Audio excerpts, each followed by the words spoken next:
What is the procedure when you're punished for a disease you neither understand nor can you control?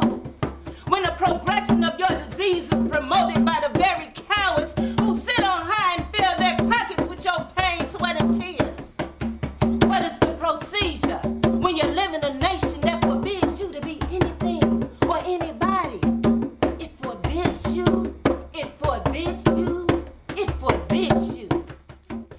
America's women of color are being imprisoned at alarming rates. Prisons are becoming warehouses for society's unwanted. Among them, Black women are the fastest growing group. Chichi Lochi, an African-American woman serving 15 to life at Central California Women's Facility, writes, "We try to continue to believe in a justice system that offers self-help so that we can find the root of oppression, depression, or aggression. Vehicles to create a balance so that our inside can meet our outside, physically, spiritually, and most of all emotionally. Then there are those of us who give up because there is no hope, so they can't cope. When did we as a society start throwing our children away? When did we start caging our children and mothers without a care? When did we allow human beings to become commodities?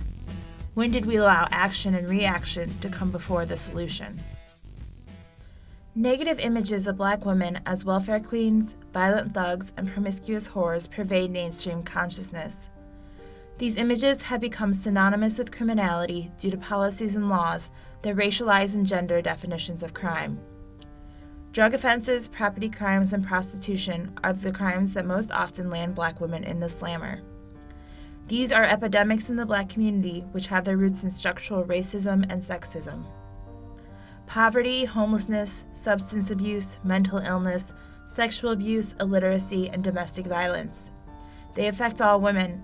However, their effects on women of color are unique because of a marginalized societal position at the intersections of sexism and racism. In prison, Black women's issues are conveniently hidden behind steel bars. Yolanda Mills found a family on the streets after she was abandoned by her alcoholic mother and faced sexual abuse in foster care. At 14, she started prostituting herself and selling drugs to pay for her drug addiction. She has been in and out of the pen since 1995.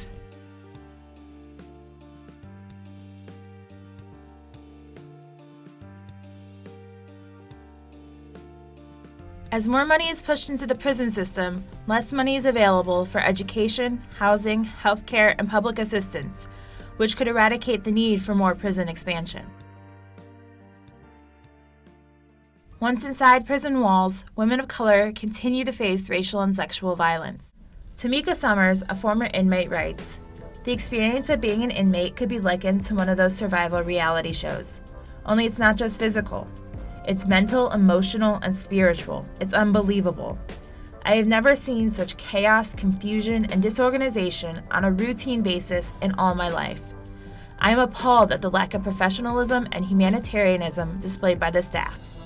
It's ridiculous, and many times illegal, as well as a violation of our constitutional rights. I often wonder to myself whether or not they have spouses or children, and that thought makes me shudder." When mothers go to prison, their children also suffer. Deprived of both a mother and primary caretaker, they are placed in the foster care system. A cycle is created as children battle low self-esteem, depression, and bad grades. Frustrated and distrustful, they turn to drugs and crime. 85% of children with incarcerated parents will offend themselves.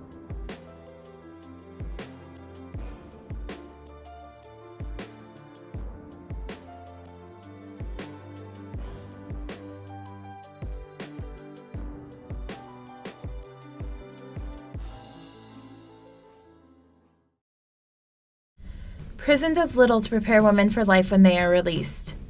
Inmate rehab resources are often reserved for men.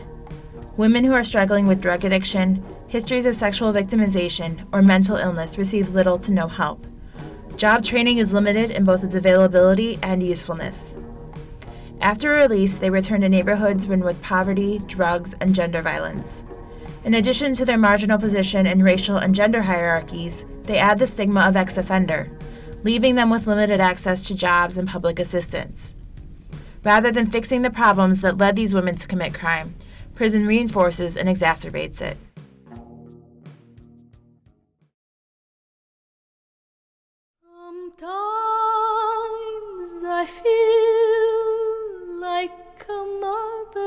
motherless child. Sometimes I feel like a motherless child, alone